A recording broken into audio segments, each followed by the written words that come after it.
And so the courier who had cheated death in the cemetery outside Good Springs cheated death once again, and the Mojave Wasteland was forever changed. The new California Republic celebrated its second victory at Hoover Dam, establishing definitive control over the entire Mojave Wasteland. Soon after, they negotiated terms to annex the Strip, Freeside, and many surrounding communities. The Mojave Wasteland, at long last, had entirely fallen under the NCR's banner. The courier, fair and even-handed in his dealings throughout the wasteland, was honored by the NCR for his support of the military at Hoover Dam. He was presented with the Golden Branch, the highest civilian decoration given by the Republic. Tabitha and Rhonda went east, through Caesar's Land. Occasionally, tales of their exploits found their way back west, though few believed them.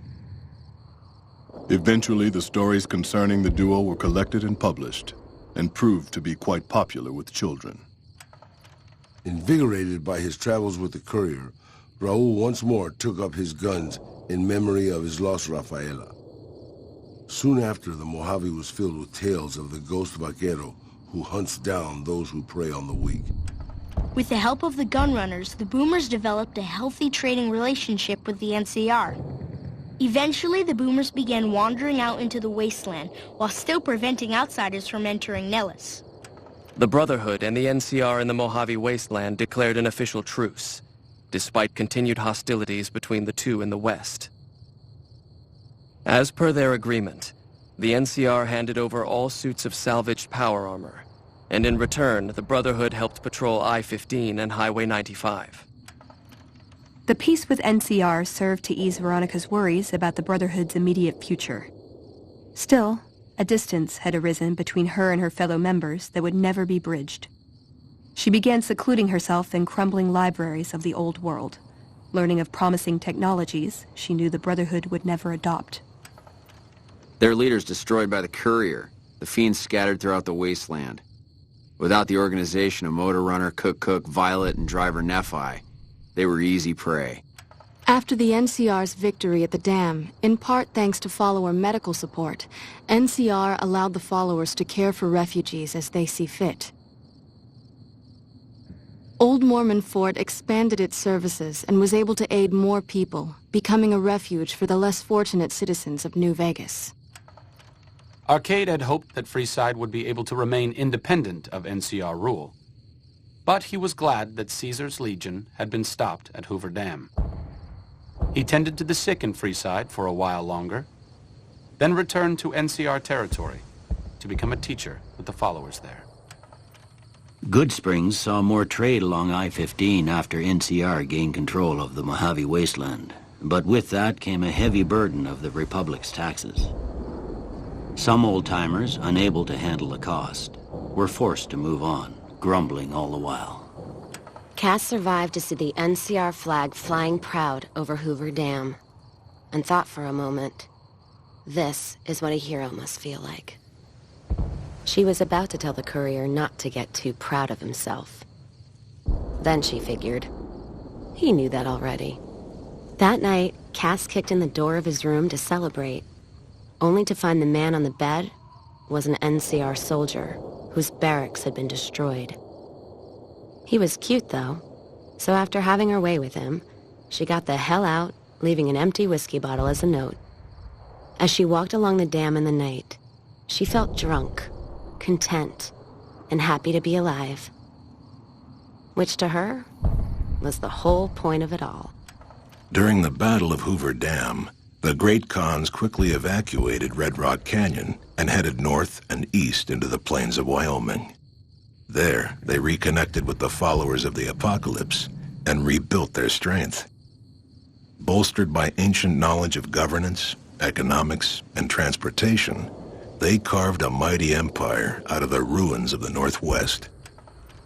Thanks to the courier and Lily, a cure for the Nightkin's schizophrenia was found shortly after Dr. Henry's experiment concluded. Nightkin and other super mutants in the wasteland flocked to Jacobstown, and the town became known as a haven where a mutant could find peace. Encouraged by the courier to take her medication regularly, Lily's mind eventually attained a semblance of clarity.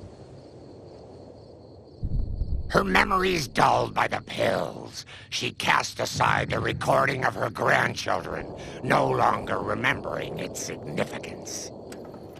After the NCR victory at Hoover Dam, the temporary truce between them and the Kings blossomed into a full-scale relief effort for the people. While the NCR made repeated entreaties that Freeside join the Republic, the Kings steadfastly maintained their independence. With the transplant of Lupa's brain, Rex gained all of the donor's experiences traveling with the Legion. These melded well with his own memories of the Legion, and his new mind quickly adjusted to the myriad memories. Shaped up by the courier's advice, the Misfits distinguished themselves during the Legion's attack on Camp Golf. Mags was finally promoted to sergeant, and the rest of the Misfits received an official commendation. They continued to serve with distinction for many years. Though Novak was a low-priority target for the Legion, many of Novak's citizens died in its defense.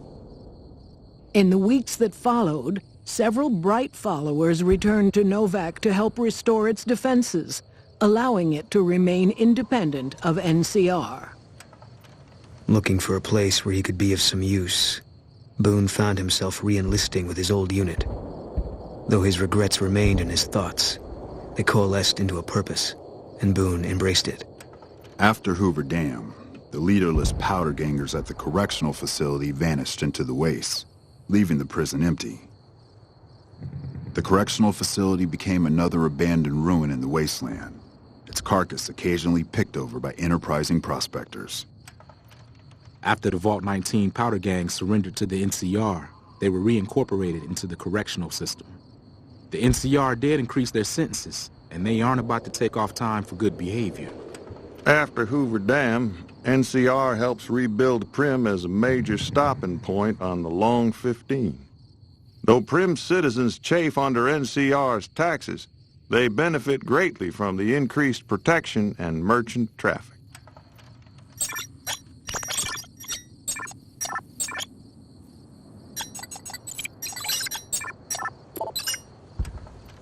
Defying Chief Hanlon's worst fears, NCR's Rangers persevered and distinguished themselves during the Second Battle of Hoover Dam.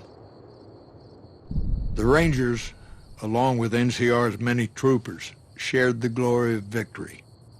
Hanlon wisely stayed out of the spotlight, crediting General Oliver's leadership for NCR's success. After a brief fanfare, Hanlon stepped down as chief and returned to the peace and quiet of his ranch outside of Reading. After their bold arrival at Hoover Dam, the remnants disappeared as quickly as they came. Legends of their power spread throughout the Southwest, a reminder of why people once feared the sight of vertibirds in the sky. And so the Courier's Road came to an end, for now. In the new world of the Mojave Wasteland, fighting continued, blood was spilled, and many lived and died just as they had in the old world. Because war never changes.